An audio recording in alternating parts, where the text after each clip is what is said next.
Hi, Sir Nel and classmate. Uh, Today, I'm going to show you my research proposal.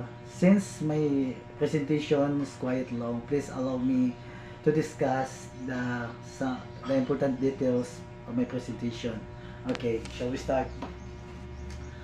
My title of research proposal is Applications of Different Levels of SRE Beneficial Microorganisms with Chicken Manure that Affects in the Yield of Tomato Crops.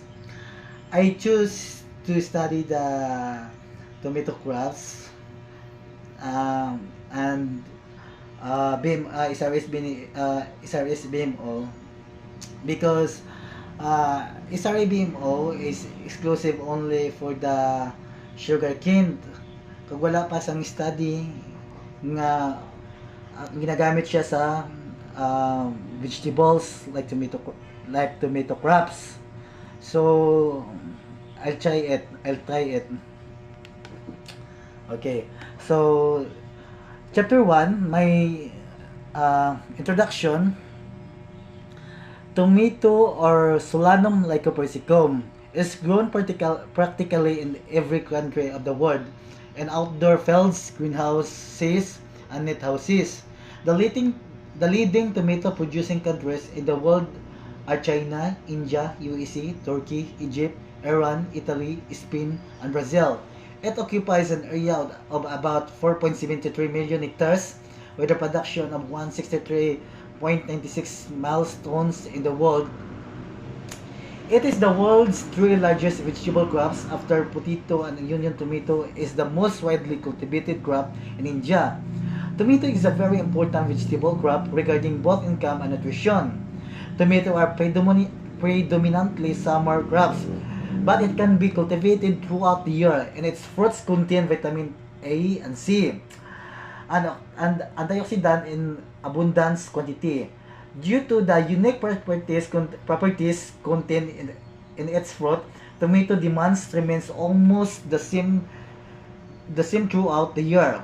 Tomato are also used as fresh fruits, and they are cooked in pickles, chutneys, soups, ketchup, sauces, and etc. Okay.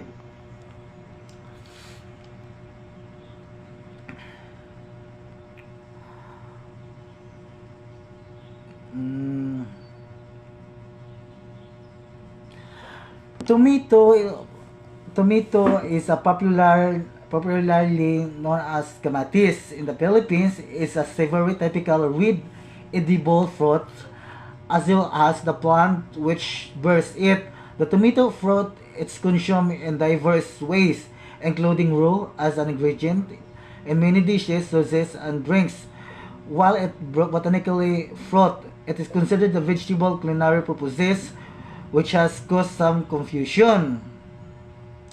The tomato belongs to the nutshade family. The plants typically grow 1 to 3 meters, 3 to 10 feet in height, and have a weak body stem and often vines over the plants. It's a perennial throughout, often grown outdoors in temperature climates as an wall. Okay, so let's proceed to the objectives of the study. Generally, the study into determines the effect of applying different level of SRA beneficial microorganism with chicken manure that affects in the tomato crops. That affects in the yield of tomato crops, sorry. Especially aim to determine the effects of varying levels of SRA, beneficial microorganisms or BMO, with chicken manure at the yields of tomato crops. Number of leaves, height of stem, number of fruits, weight of fruits.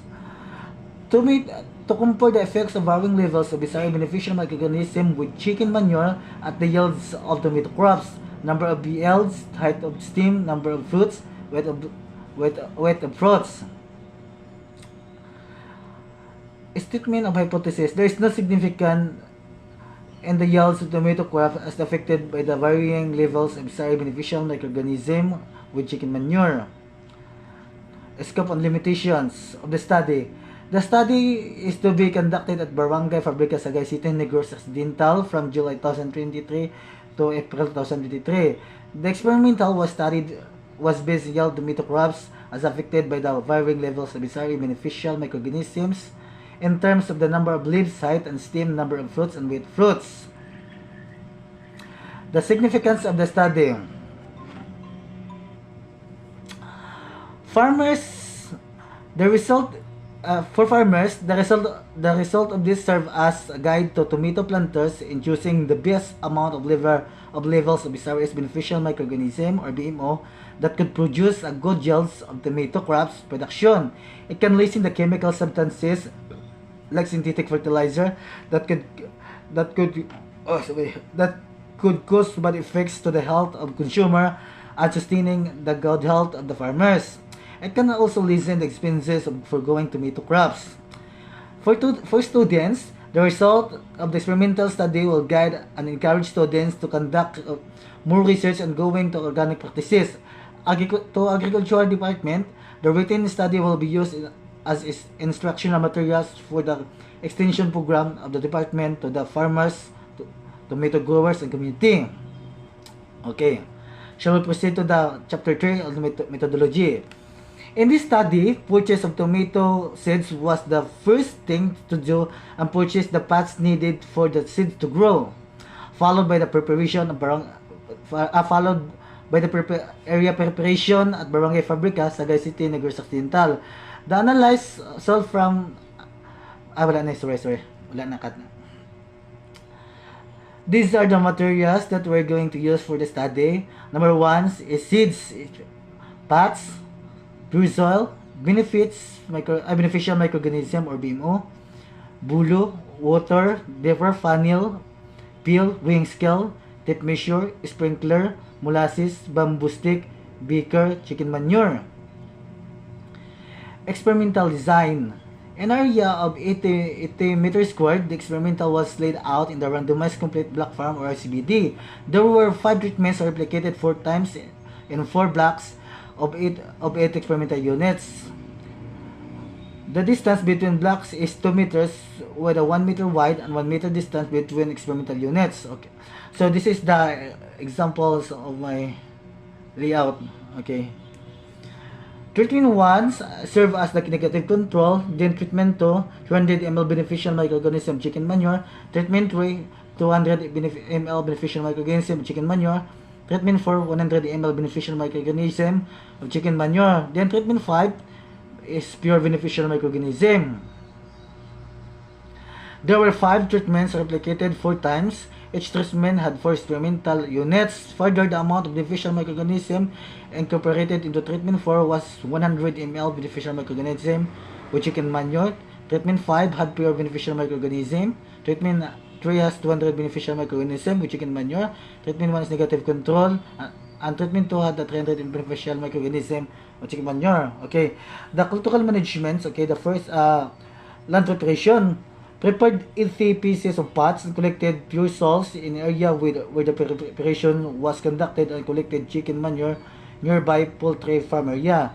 The soil and chicken manure gathered then pulverized and weighed approximately 5 kilos of soils and 5 kilos of chicken manure before putting it together in the pot and 10 kilos pure soil as a negative control. Further, clearing an area to establish a fence. Kailangan lang butangan mo siya ko dalpod. Then let's proceed to the water management.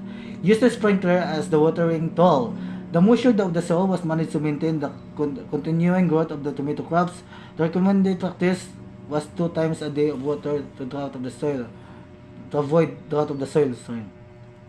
Application of SRE beneficial microorganism. Applied SRE beneficial microorganism on January 30, 2003 after 15 days after replanting from the pot. Applied from 4 a.m. to 7 a.m. and 4 p.m. to 7 p.m. in order the leaves easily absorb the SRE beneficial microorganism due to the stomata of leaves are rotten. Okay, let's proceed to the planting. All planting materials are prepared after preparing soil, chicken manure placed into the pot. So the seeds directly into the pot. Every pot had every pot, wait na, hindi na ko ta. Every pot had 3 pieces of seeds sowed with the soil in the pot so the seeds can easily to grow. After 15 days of growing and producing leaves, the treatment be applied. Treatment is that the independent variable pure soil with no chicken manure applied. Okay. Treatment is the independent variable so pure soil sorry. Treatment 2 had applied 300 ml beneficial microorganism. Treatment 3 had applied 200 beneficial microorganism. Treatment 4 had applied 100 ml beneficial microorganism. At treatment 5 applied pure beneficial microorganism. Okay. Let's proceed to the data gathering. Growth begins on 14 days after planting and lasts to 90 days. After 14 days, the tomato produced leaves as growth development that could able gather data and fully develop. Okay. Okay, this is the data. Height of plants. The height of the plants was measured using tape measure. After 14 days, they will be obtained by measuring the base up to the highest point of the plant. Okay. The number of leaves was counted manually after 14 days of planting. Number of fruits. The number of fruits was counted manually after 90 days of harvest. Weight of fruits. The weight of fruit was weighed using weighing scale. The statistical tool used in the study is analysis or variation or ANOVA. Okay, that's all. That's my report, sir. Thank you.